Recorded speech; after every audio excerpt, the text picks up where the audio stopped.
4-5 জন আমি চিনি না, অচেনা অচেনা ব্যক্তি নিয়ে দেখা গেছে আমার ফ্ল্যাটের মধ্যে ঢুকছে। আমি ওয়াশরুম থেকে বেরোয় দেখে আমার বেডরুমের মধ্যে মনে করেন অপরিচিত পুরুষগুলা নিয়ে মাপাঝাপা করতেছে। আমার নাম ইয়াসিন হোসেন।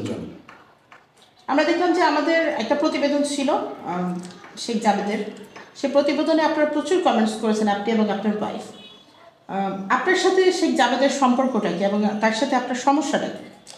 আমার সাথে সম্পর্ক হইল যখন উনি জামিন টাওয়ার যখন স্টার্ট হয় তখন ওখানে উকিল ছিল, উকিল নামে একজন লোক ছিল, উনি মামলা হেরে যায়। তো উকিল নোটিশ পাঠিয়েছে কোর্টের থেকে যে 6 দিনের ভিতরে ওনাদেরকে যেতে হবে। তো এই উদ্দেশ্যে আমাকে জাভেদ মামা আমাকে ডাকছে, বাসায় ডেকে বললো যে উকিলের সাথে একটু বসায় দাও, তোর সাথে পরিচয় আছে, তুই ওদের বাসায় থাকোস, একটু বসায় দিলে উনিও থাকতে পারবো, আমি বিল্ডিং করতে পারবো। ওখান থেকেই ওনার সাথে আমার চাকরি হিসাবে ওনার সাথে আমি জয়েন করি। আচ্ছা, মাসের স্যালারি কেমন ছিল? আমাকে যদি 20,000 টাকা করে যদি হিসাব করে তাহলে আমাকে বেতন দিচ্ছে 5,000 টাকা, তো ওনার হাতে রাখছে 15,000 টাকা। তো এই 15,000 টাকা হিসাব করলে 15 বছরে আসে এলো 27 লক্ষ টাকা। তো আমি হিসাবে তো আমার ফ্ল্যাটের টাকা তো আমি উনিকে দিয়ে দিছি। আমাকে বলছে যে এই ফ্ল্যাট তোমার, আমার উকিল হয়েছেন উনি। তো ওনার কথা ডিপেন্ড করে যেমন আমাকে এখানে দেওয়া হয়েছে। উনি নিজের মুখে বলছে যে ওর ফ্ল্যাট আছে আর ওই ফ্ল্যাটেই তোমাকে উঠাবো। উনি কার্যকরিতাও করছেন। 1 সপ্তাহের মধ্যে ফ্ল্যাট কমপ্লিট করে দেখা গেছে ওইখানেই আমাকে উঠেছে। আমি আয়নার করার পরে যেমন আমাকে জামিনটা উঠেছে একদম পুরা নতুন ফ্ল্যাটে।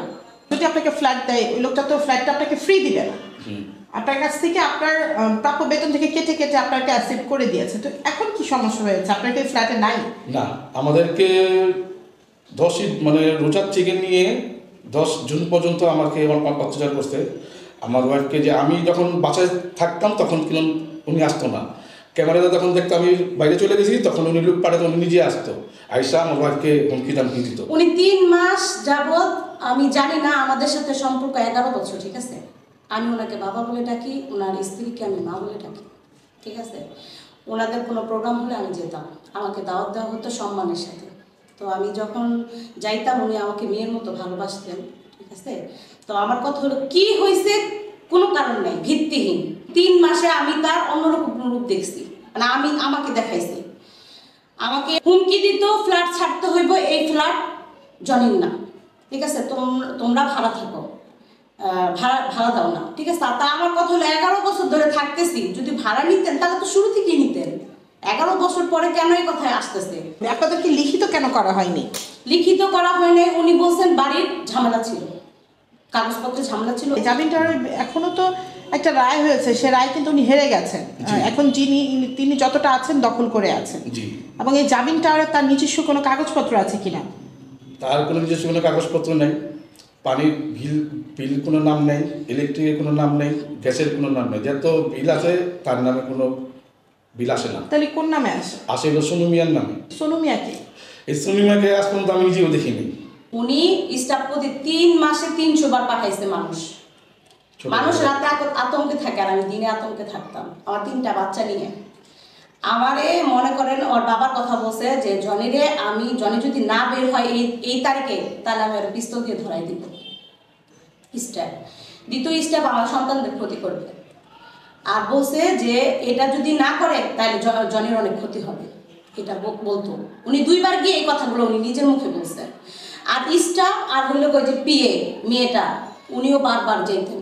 যদি আমি গেটটা খুলতাম দেখা গেছে গেট বাইরেই তো ছোট ভাই আকবর।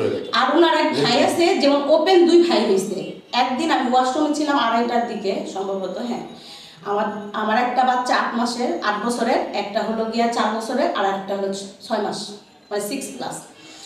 তখন ওই 3টা বাচ্চা নিয়ে আমি ফ্ল্যাটের মধ্যে থাকি। ওই ওনার ভাই আকবর সাহেব আমার কথা হলো বেডরুম আছে, ড্রয়িং রুম আছে, ওনারা নক দিয়ে থাকতে পারতো দাঁড়ায়। 4-5 জন আমি চিনি না, অচেনা ব্যক্তি নিয়ে দেখা গেছে আমার ফ্ল্যাটের মধ্যে ঢুকছে। আমি ওয়াশরুম থেকে বেরোয় দেখে আমার বেডরুমের মধ্যে মনে করেন অপরিচিত পুরুষগুলা নিয়ে মাপাঝাপা করতেছে। যুবলীগ, ছাত্রলীগ নেতাদের ছাত্রদের দিয়ে আমাকে বলছে যে সপ্তাহে শুক্রবারের ভিতরে আমার বাসায় আসবে। এই কারণে আমি ভয়ে গেছিলাম বংশাল থানায়, ওসি মনুর কাছে। তো মনুল আমাকে বলছে ঠিক আছে তুমি এখানে থাকো, তোমার সমস্যা নেই, আমি দেখতেছি। তো হঠাৎ দেখি যে মইনুল 1 সপ্তাহ পর আমাকে ডাক দিয়ে আমাকে হুমকি দিতেছে যে আপনি এই ফ্ল্যাট থেকে বাইরেন, এই ফ্ল্যাট আপনার না, জাভেদের সাহেব আপনাকে ফ্ল্যাট লেখা দেয়নি, ঠিক আছে, জাভেদ সাহেবের ফ্ল্যাট, উনি যে ইচ্ছা তা ইচ্ছে করতে পারবে, যদি আপনি না বেরেন তাহলে আপনার সমস্যা হইতে পারে। ওনারা সব ভাই এক হয়েছে, বলছে যে ওনারা সব ভাই এক হয়েছে, আপনি কিছু করতে পারবেন না। তো ছাত্রলীগ যুবলীগ নেতা দিয়ে আমাকে অনেকে হুমকি টানতে দিচ্ছে। তো উনি যে বলে যে উনি বলে বিএনপি করে, তাহলে পশ্চিমের কথা শুনবে কেন আওয়ামী লীগ থাকার অবস্থায়? আর উনি কীভাবে 15 আগস্ট পালন করে, ওনার সাথে কীভাবে এত নেতাদের সাথে ছবি হয়, এত পরিচয় হয়। তো উনি তো জামিন টাওয়ারের নিজের বিল্ডিংয়ের সামনে তো উনি 15 আগস্ট পালন করছে নেতাদেরকে নিয়ে। তো এটার প্রমাণ করে কী আছে উনি আওয়ামী লীগ না বিএনপি? তো উনি তো আওয়ামী লীগের শান্তপাঙ্কি নিয়ে তো আমাকে ঠেট দিছে, আমার বাসা যা হামলা দেওয়ার কথা ছিল, উনি পুলিশের ফরমা দিয়ে বলছে আমার কষ্টটা ধরে দিবে। তো উনি তো যে মতালিগও বংশাল থানার পুলিশ যে বাড়িঘর দখল করছে, ওনার সাথে তো আওয়ামী লীগ থাকার অবস্থায় তো ওনাকে পুলিশ সাপোর্ট দিত। তো উনি বিএনপি হয় কীভাবে? আমাকে অত্যাচার করে একদিনে 1 রাতের ভিতরে আমাকে পুলিশ দিয়ে হুমকি দামকি দিয়ে আমাকে আমার নিজের ফ্ল্যাট থেকে আমাকে বের করে দিয়েছে। আমি আমার 7 মাসের বাচ্চাটা, মানে যখন একটা বাচ্চার কাপড় চোপড় আর থাকে না রুমের মধ্যে 1 সপ্তাহ, যে যা পানি ছিল তত খরচ করছি। দেখা গেছে আমি আমার বাচ্চাটাকে উলঙ্গ অবস্থায় প্যাম্পাস করা ছিল, আর হাতে একটা বাচ্চা 7 মাসের, আর বুকে একটা কোরআন শরীফ নিয়ে কাঁদতে কাঁদতে বের হয়েছি। আমার কান্না দেখা ওই ফ্ল্যাটের মানুষগুলো কান্না করছে। আমার ওয়াইফ যখন ওনার মা আমাদেরকে ঠেট দিতে, তখন আমার ওয়াইফ একটা স্ট্যাটাস দিতে ফেসবুকের ভিতরে। তো উনি ওনার স্ট্যাটাসে সাবধান, যত আকাম করতো ওই সাবধানই করতো। এখন বর্তমানে বিদেশ চলে গেছে, বিদেশ থেকে ওনাদের সাথে যোগাযোগ আছে এই সাবধানের সাথে। ওনার বইয়ের আইডি দিয়ে বলছে আমি ওর অফিস থেকে 40,000 টাকা চুরি করে বেরিয়েছি। এই প্রতিবাদে তার ভাই আবেদ মামা উনি একটা স্ট্যাটাস দিছে, ওনার ফেসবুকে দেখলে বুঝতে পারবেন যে কি স্ট্যাটাস দিচ্ছে। যদি আমার ফ্ল্যাট যদি না হইতো, আমি যদি খারাপ হইতাম, তাহলে ওনার ভাই তো আমাকে সাপোর্ট দিত না, আমার পক্ষে কথা বলতো না।